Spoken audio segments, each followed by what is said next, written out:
This is a Jet 24, Fox 66, YourErie.com special report.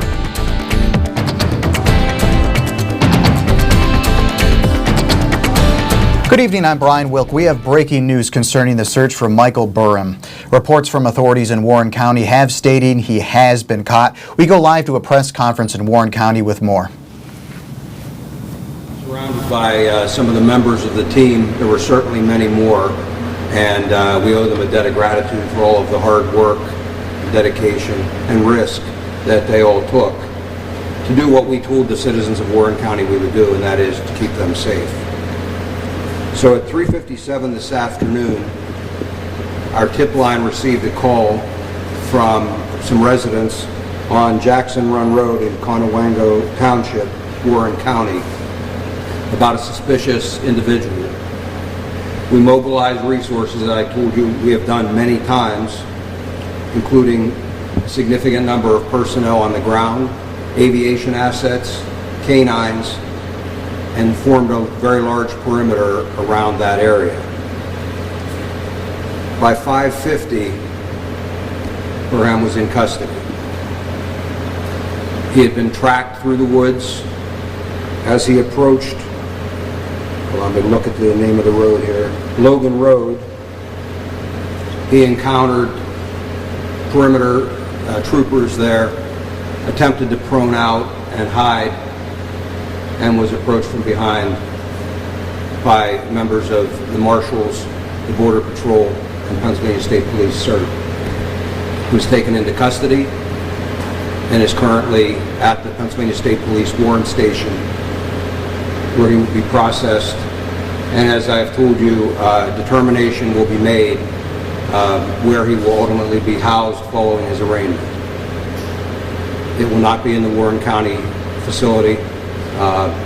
We are still determining where he will go, but that will be taken care of here shortly. I want to thank the residents of Warren County and the surrounding area for their patience through all of this. I know it was challenging for them. I know they were nervous. I know they were scared. But they remained gracious to all of our people, and were very, very helpful to all of us. So I truly appreciate that.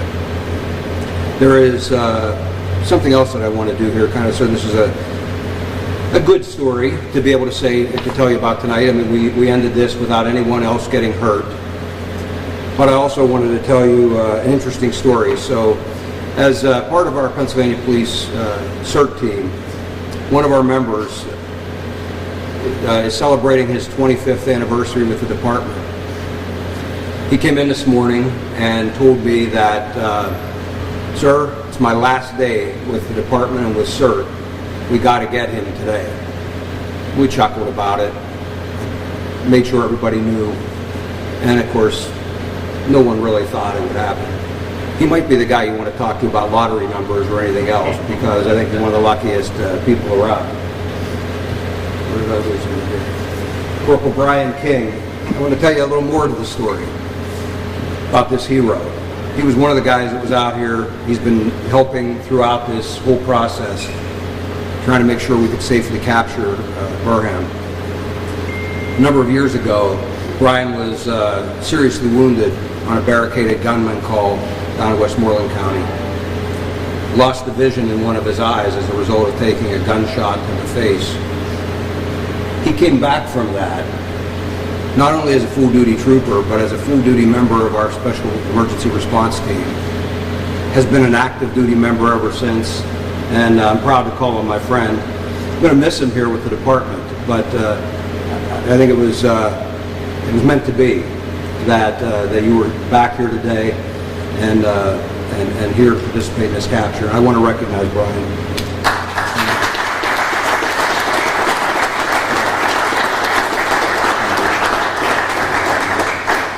So what the Colonel is not explaining to you is the reason why I was able to do that was because of him. He's humble, he won't admit that, but that's the reason. So I want to recognize him.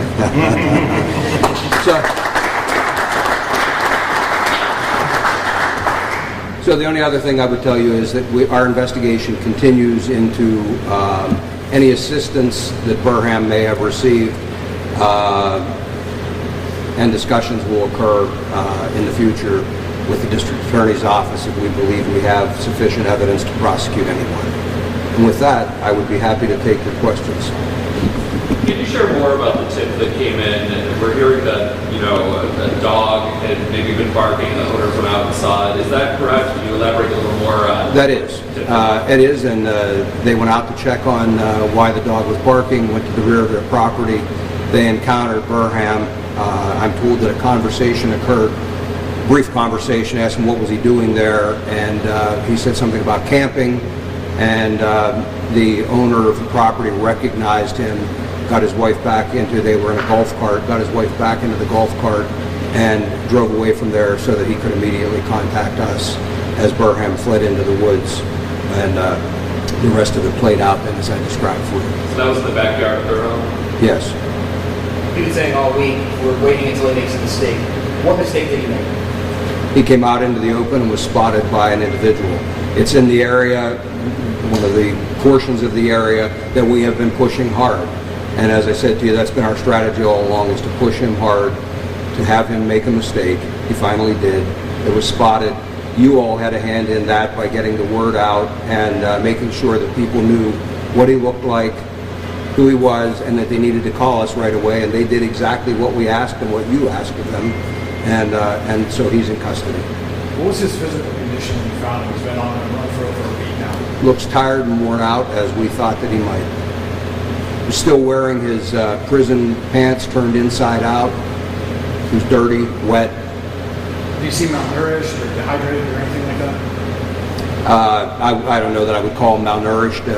It's hard to tell from just looking at him. Again, I would characterize his condition as worn out. Were there words exchanged from him that you can share with us? What did he say? Anything? We're not going to discuss what was said there. Again, he's being taken back to the station.